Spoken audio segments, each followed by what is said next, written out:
Yo Faiza Mawardi, Zinewe, Bakarnab.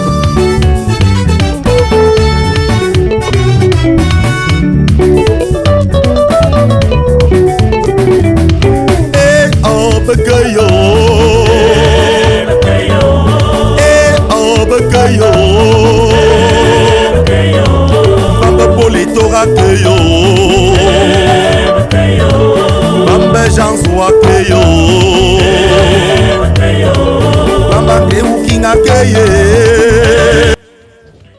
Bonjour à toutes et à tous.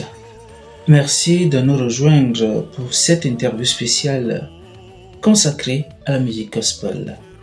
Aujourd'hui, nous recevons un artiste inspiré, engagé, profondément spirituel. Nous avons l'artiste Luka Mignon, fils de la Vierge Marie. Elle vient nous parler de son tout nouvel album, Hommage à nos défunts, mais aussi de son riche parcours artistique et de ses projets à venir. Luka Mignon, merci d'être avec nous. C'est moi qui vous remercie de l'honneur que vous me faites. C'est une surprise pour moi, je ne m'attendais pas, mais quand on est appelé, on doit toujours être prêt. Voilà, merci. Alors, là, du coup, on va entrer directement dans le vif du sujet et essayer un peu de refaire un flashback sur l'album qui est là. On ne peut pas dénier qu'il est déjà là. Alors, Luka Mignon, votre nouvel album s'intitule Hommage à nos défunts. Quelle est la source d'inspiration profonde cachée derrière ce projet? Je vais corriger justement légèrement. Hommage aux défunts, c'est un single. Mais le tout dernier album est intitulé Une pensée à ceux qui nous ont précédés. Là, c'est le 6e album. Quelle pensée se trouve derrière cette inspiration, cet album, ce vol 6? En fait, j'avais pensé, parce que lorsque j'assiste au deuil, vous voyez, lorsque je pense mes albums, je pense pour l'Afrique et pour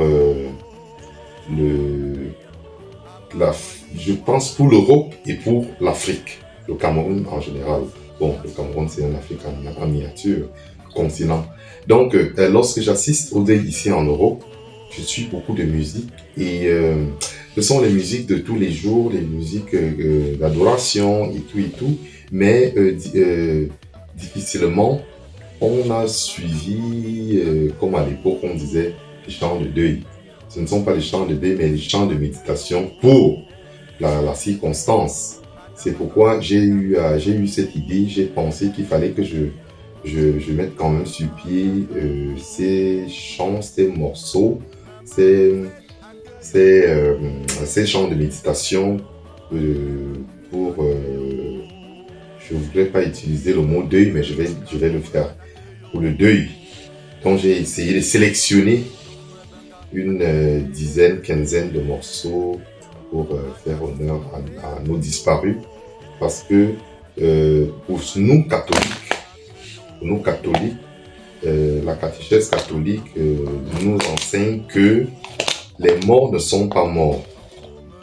Ils sont quelque part, soit au purgatoire, soit je ne sais pas, je ne vais pas m'étaler, je ne vais pas aller dans ce domaine-là, mais les morts ne sont pas morts, ils sont quelque part. Donc de temps en temps, ils ont besoin qu'on leur parle, puis qu'on leur apprend, on pense à eux dans nos prières et tout. Et c'est pourquoi j'ai voulu mettre cet album, ce vol 6, qui n'est pas officiellement sorti, mais j'ai d'abord voulu, parce que nous étions pendant le mois de novembre, et quand nous savons que chez les catholiques, le mois de novembre est réservé pour les défunts. Donc c'est pour ça que j'ai voulu, mais...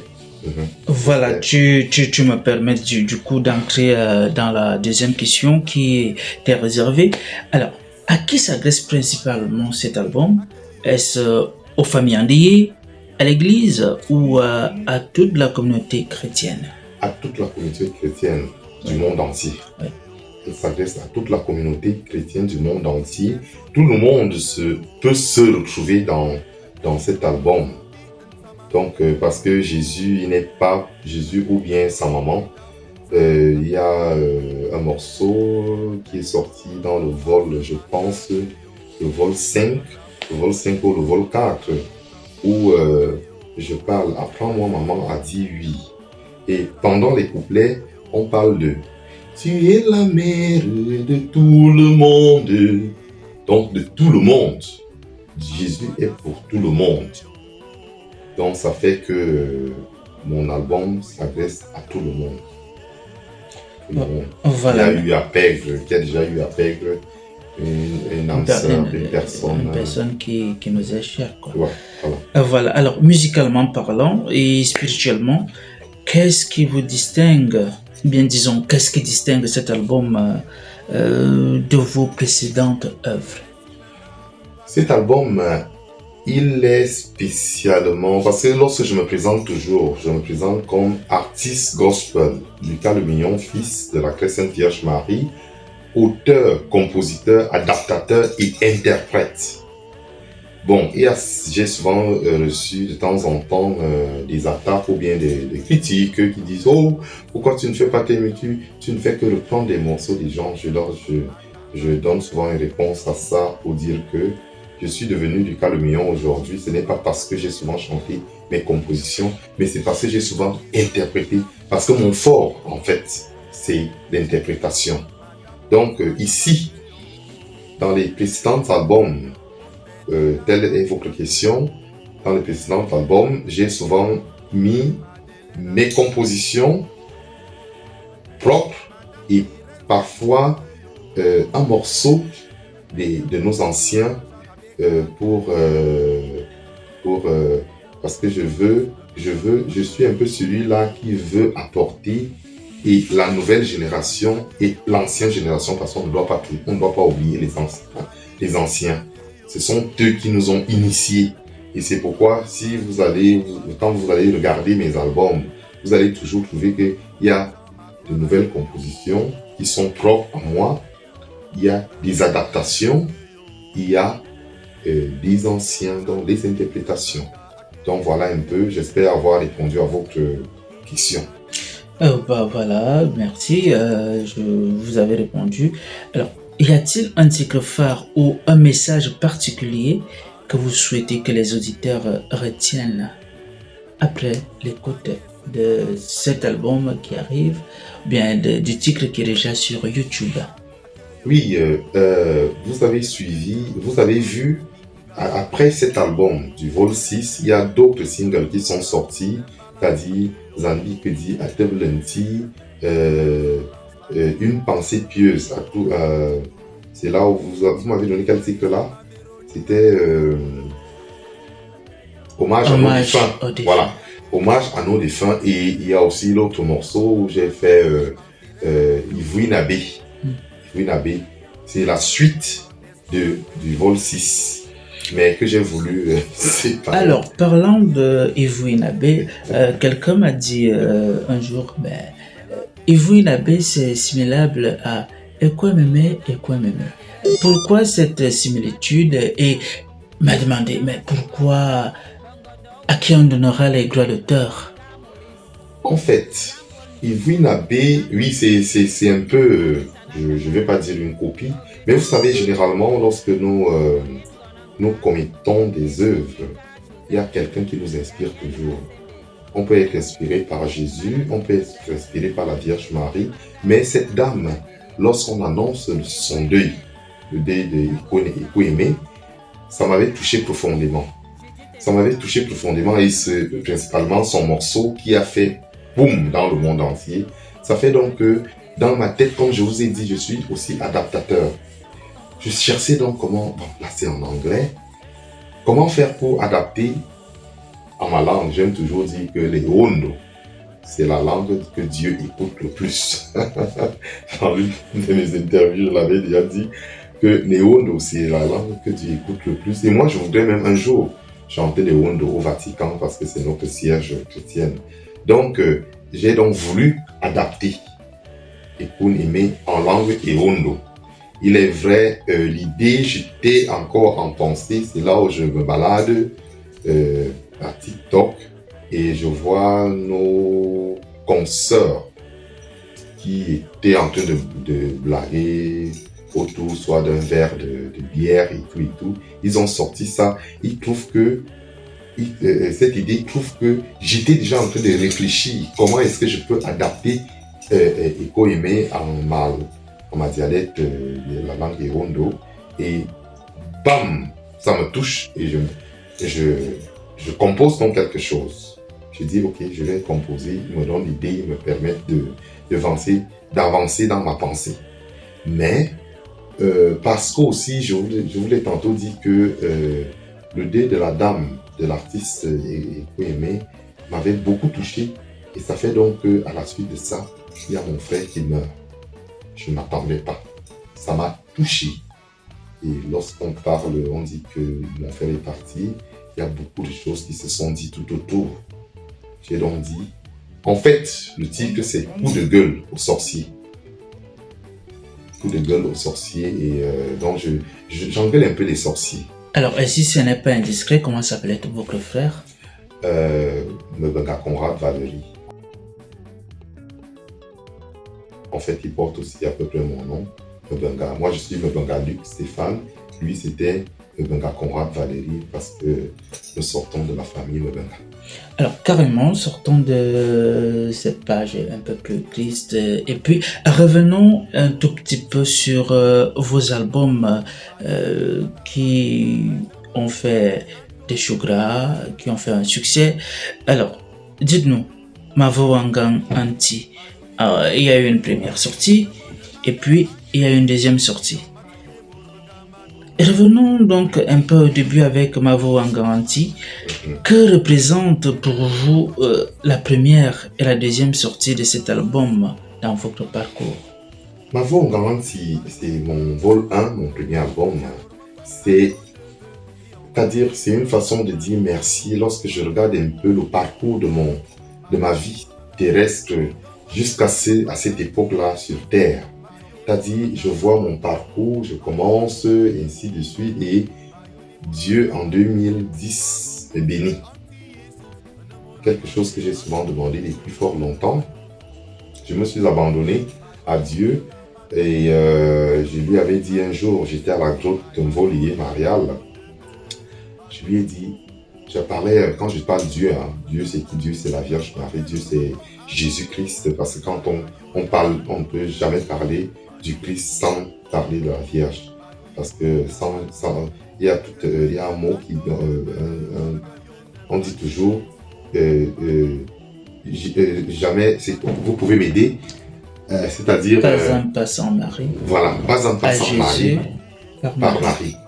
C'est même aussi intitulé dans mes albums. Donc, j'étais donc à la grotte et j'avais demandé à la Vierge, s'il te plaît maman, permets-moi d'avoir la voix pour pouvoir continuer à te prier. Parce que je ne sais pas prier, mais je sais chanter. Donc, donne-moi la voix pour que je continue à te glorifier.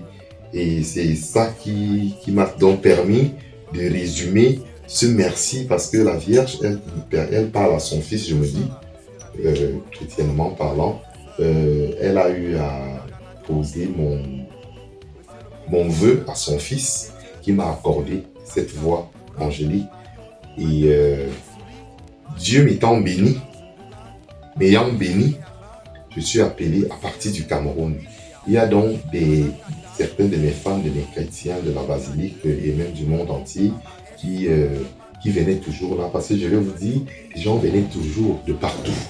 Douala, Ngaoundéré qui venaient au Cameroun pendant le week-end. Ils venaient assister à la messe en Volier et reprenaient la route pour le boulot le lendemain matin. Et donc, ils me disent que mais tu vas bientôt partir, tu vas nous laisser avec quoi? On a besoin de quelque chose. Fais quelque chose, nous on va acheter. J'ai dit mais attends, je ne sais pas, est-ce que je suis... Il dit non, tu es déjà prêt. Et puis, on a même dit que tu allais suivre les pas de ton grand qui est le gars, je vais citer ici Gabin Dongo. Donc, c'est comme ça que j'entre dans un studio et je fais cette pensée, cette merveille, honneur à la Vierge Marie et à son Fils. Et donc, Merci. ça me permet de vous embrayer. Alors, comment le public a-t-il accueilli ce premier projet et quel impact ont-ils eu sur vos rappels artistiques? En fait, lorsque je commets ce premier projet, moi, je fais un album, je n'ai pas le titre d'artiste. Je le fais comme ça parce que mes fans m'ont demandé. C'est donc comme ça que tout de suite, ça a pris. Je vous assure, j'ai une invitation. Je ne vais pas dévoiler le secret ici, mais en haut placé au Cameroun, sa femme perd sa maman. Tout de suite, nous sommes invités et je vous assure, ça a cartonné ce soir-là.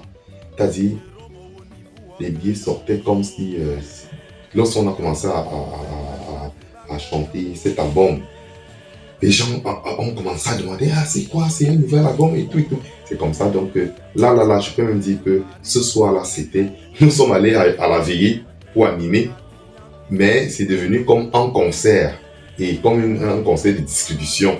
Parce qu'on avait vendu des CD au bas mot. Ce soir-là, j'avais peut-être vendu plus de 300 CD. C'est-à-dire, celui-ci prend, ah, lui, c'est qui vient de chanter là? Oui, c'est ça ici. Ah, je veux aussi. C'était comme ça. Et ça ne s'achetait pas au prix symbolique que moi j'avais fixé de 1000 francs.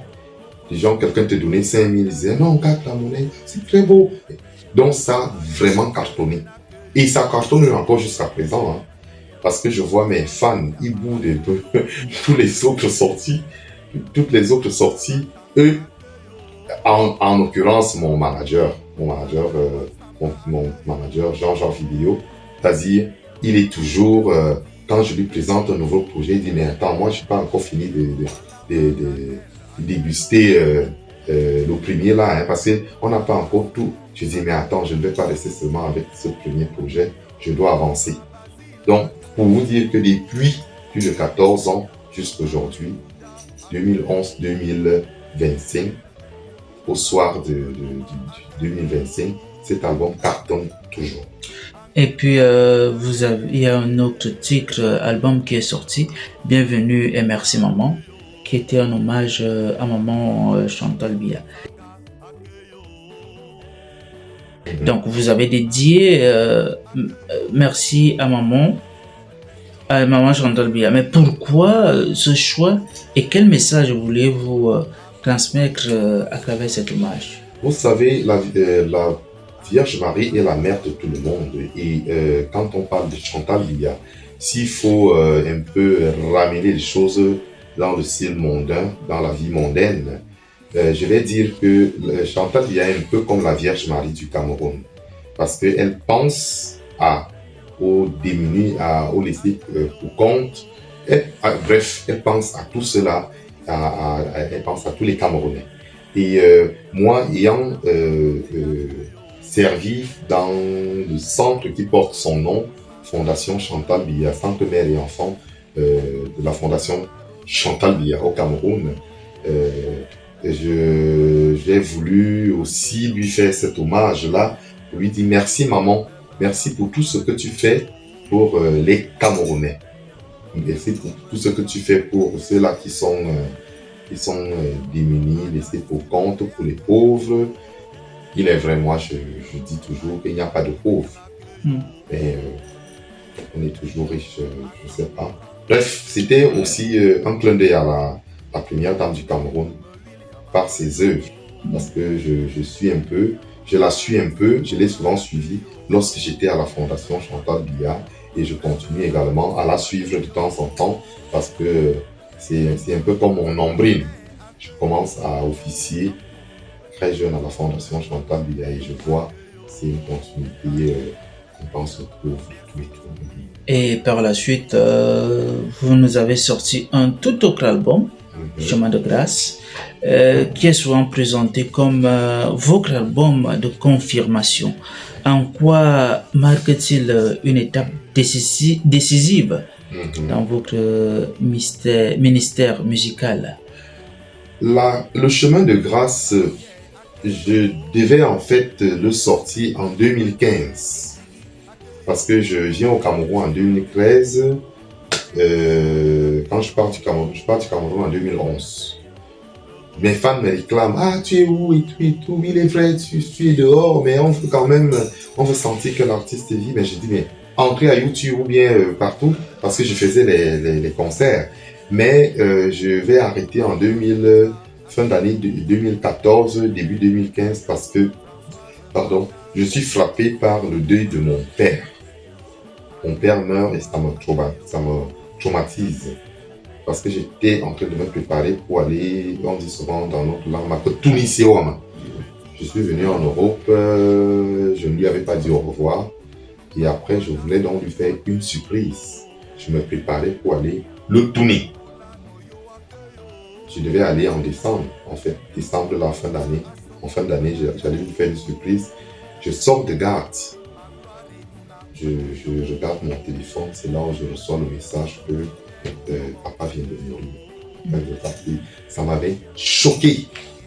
Et c'est donc comme ça que je décale et je le fais sortir en 2018, Chemin de grâce.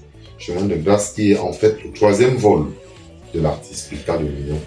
Et à côté des chemins de grâce, de toute façon, vous avez tantôt parlé de la confirmation.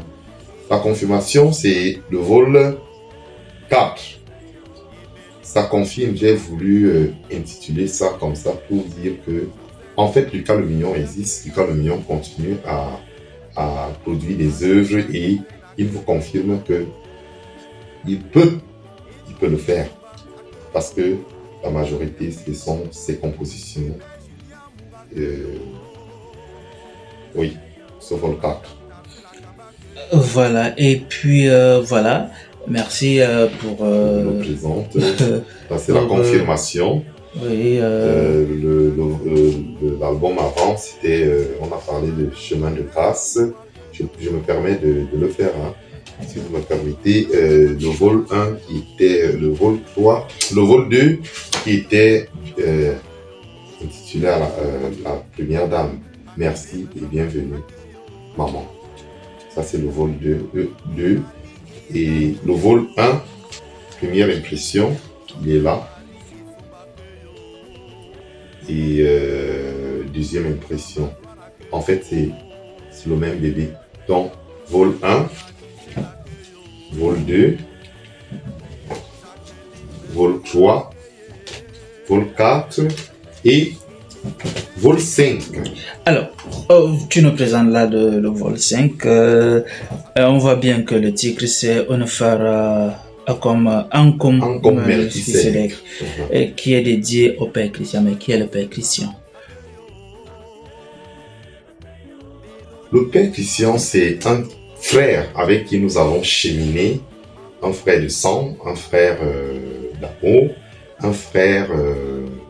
c'est-à-dire, le Père Christian, je ne sais pas comment je peux expliquer, mais c'est un frère. Un frère avec qui on s'entend très bien. On s'entend très bien. Et quand il me dit que il me fait l'honneur, parce que moi je savais pas, moi je faisais mes musiques comme je vous l'ai toujours dit. Hein. Je faisais mes musiques, je les fais, je produis parce que j'aime bien chanter. J'aime très bien chanter. Et il m'appelle et me dit, mon frère, je voudrais que tu me composes un morceau. Je savais qu'il était au séminaire, mais je ne savais pas qu'il allait bientôt être prêtre. Et un prêtre vous appelle, il vous dit, mon chant de sortie, là, mon chant d'ordination, c'est toi ou? Je dis, ok, c'est moi comment? Il dit, non, ok. Il me donne il laisse ça. Il est ça. Bon, tu me regardes comme un coué et me regarde comme un coué coq. Ou au fond, c'est donc comme ça que je me mets au travail. Je compose un morceau pour son chant d'ordination qui est intitulé Le Tout-Puissant fit moi des merveilles. Parce que c'est aussi un dévot de la Vierge Marie. Et donc, comment pour ce morceau-là, pour ce morceau dédié à son ordination, j'avais d'abord fait un Magnificat. Mais quand je consulte, parce que j'ai mes gens, lorsque je consulte un grand nom aussi de la musique chrétienne gospel au Cameroun et même dans le monde entier, du nom de Nelly Wanetoudi. Elle a même eu à composer notre hymne national en langue Eondo. Donc, Nelly Wanetoudi, la fille du royaume, nouvellement appelée sur son nouveau nom. Je la consulte, je dis voilà, tu vois, tu connais le père Christian, non, notre frère. Il veut que je lui fasse quelque chose de musique dédié à son ordination, et c'est comme ça qu'elle me dit non, tu vois, moi je pense que c'est pas l'ordination, c'est plutôt un chant d'action de grâce. Donc c'est comme ça qu'elle m'oriente encore, et ensemble on a eu à travailler avec Nelly et ma grande sœur, on aime à l'appeler maintenant Macri Crescence, qui chante également à la basilique, à la chorale qui m'a vu naître, chorale à l'époque, et l'Atminum, devenu Sacré-Cœur de Jésus.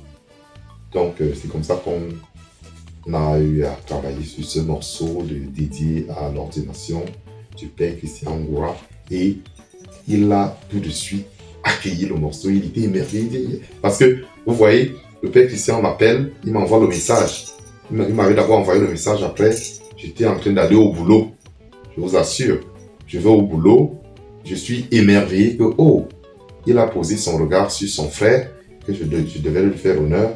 Et je vous assure, pendant que je suis en partance vers le boulot, la mélodie commence à venir. Donc il me dit ça un vendredi, j'allais au boulot.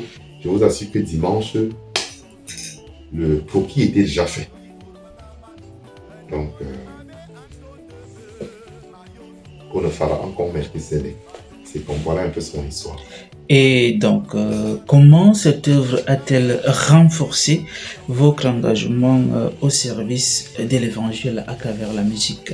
Lorsque vous vous sentez choisi par un prêtre, un vrai prêtre, parce que le père Christian, c'est quelqu'un qui publie beaucoup, qui lorsque vous l'avez comme ami sur le téléphone, je vous assure, à chaque instant, vous recevez des prières, des publications, des pensées journalières et tout. Donc, ça ne fait que confirmer, ça n'a fait que me confirmer que ce que je fais là n'est pas vain, que je suis sur le bon chemin. Et ça m'a aussi fait confirmer que je fais du bon boulot en fait, que je suis sur, comme je l'avais déjà dit, je suis sur le bon chemin. Voilà, merci. L'évangélisation. Voilà, merci Luca.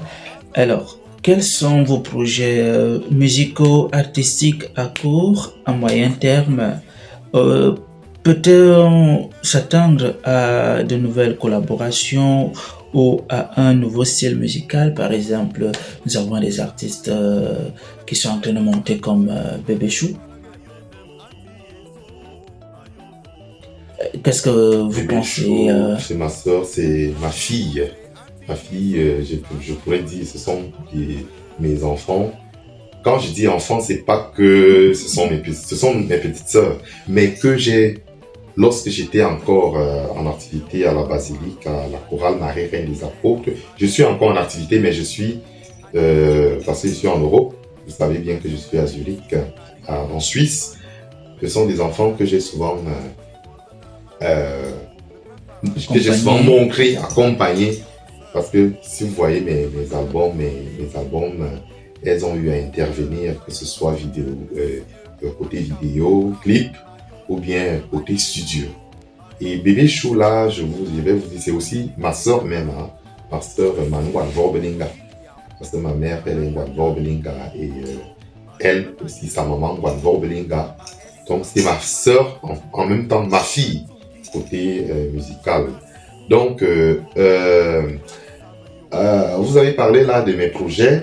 Il y a aussi un autre père qui suit ces singles que j'ai eu à citer plus haut, c'est-à-dire un autre père. J'ai voulu chanter, parler à mon père. Quand je parle de mon père qui est le Dieu créateur, qui est cette prière par excellence que Jésus nous avait enseigné. Karwa Nyonayo. Donc je l'ai fait par musicalement.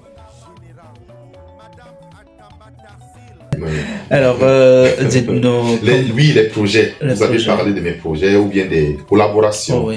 Oui, je ne veux pas dévoiler ici le secret, mais il y a des choses qui se préparent de collaboration avec de grands noms.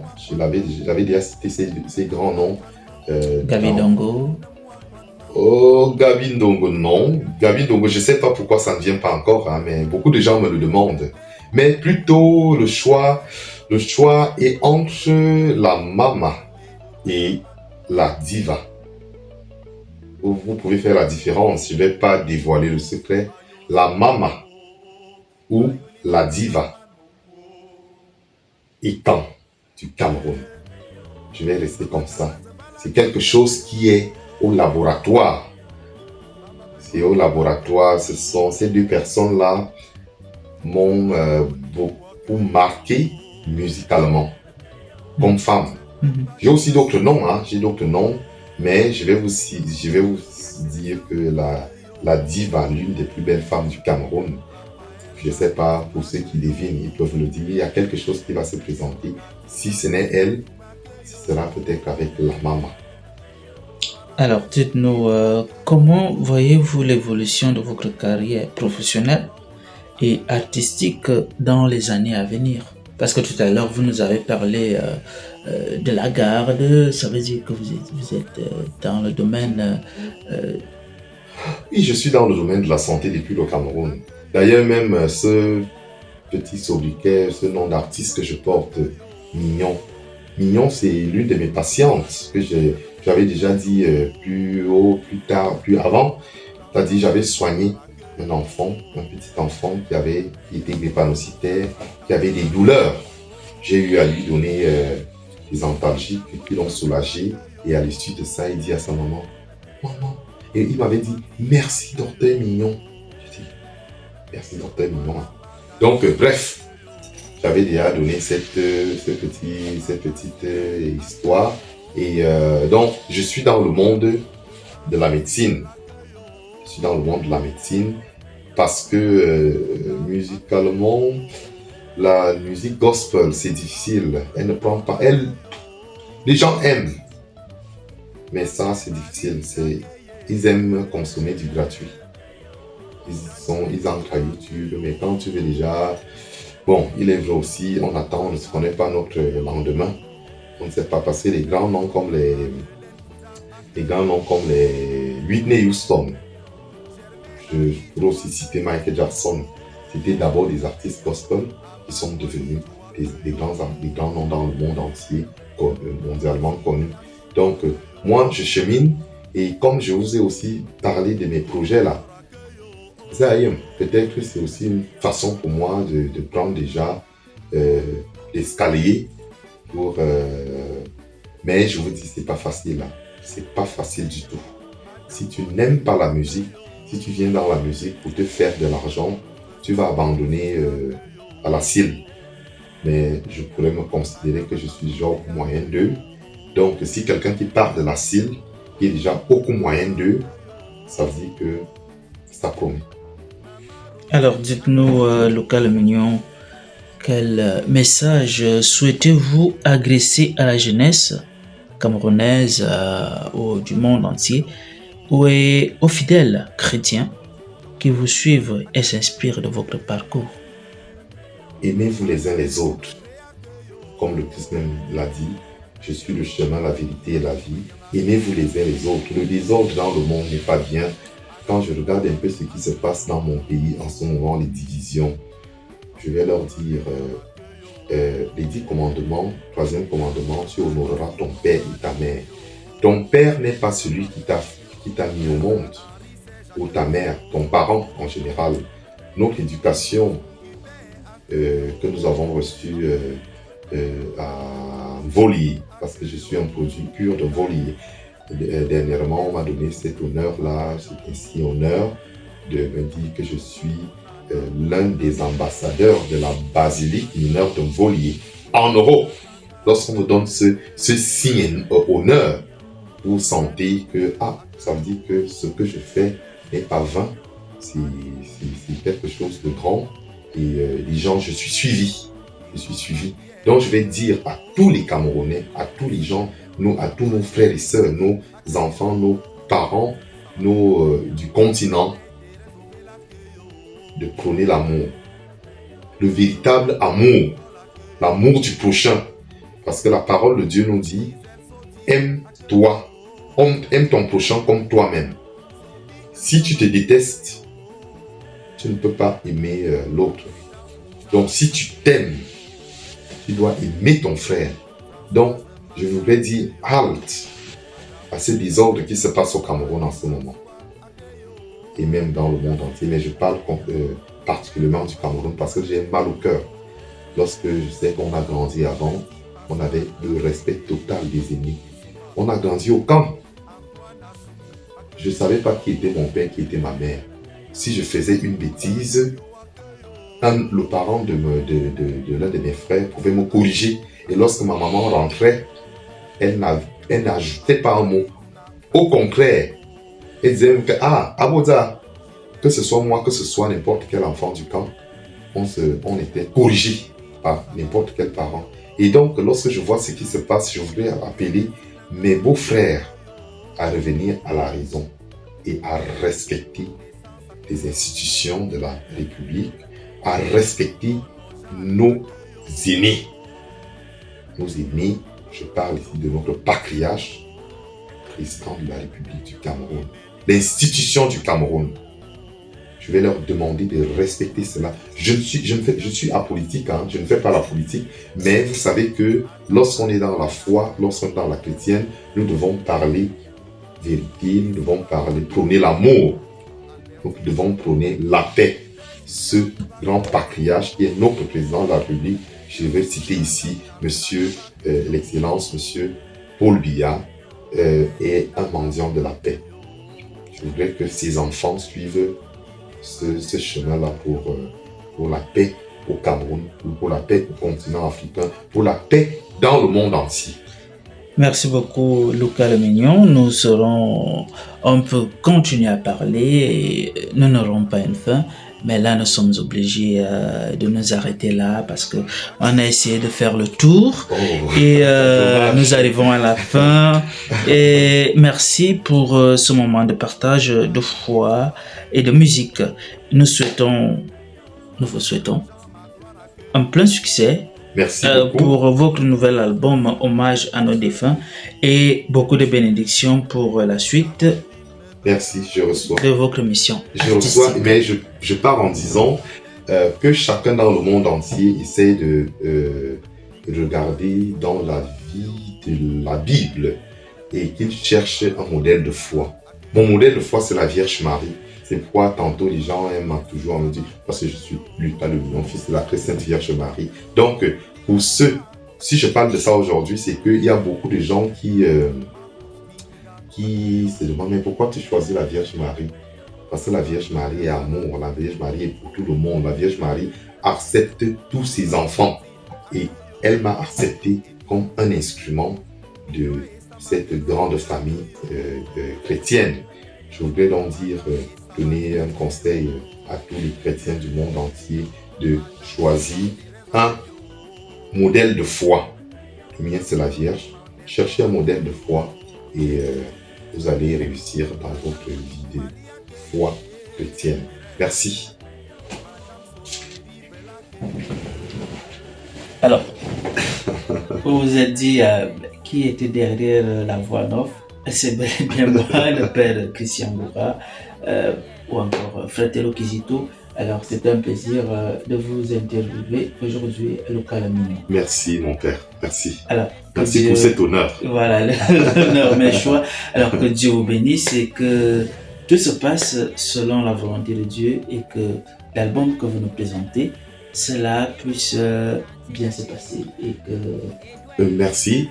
Mais je veux aussi dire profiter hein, Oui. de votre plateau pour leur dire allez à YouTube, vous tapez Lucas le Mignon Fils ou alors l'artiste gospel et maestro Lucas le Mignon Fils de la Très Sainte Vierge Marie. Bon, tapez tout simplement Lucas le Mignon Fils à TikTok, à Instagram, à Facebook et à YouTube. Suivez, likez, laissez des commentaires et il y a aussi Liban, hein, quelque part là-bas. Si vous trouvez que c'est bon, vous pouvez envoyer un franc symbolique pour que l'artiste continue à produire des œuvres qui vont vous permettre de méditer.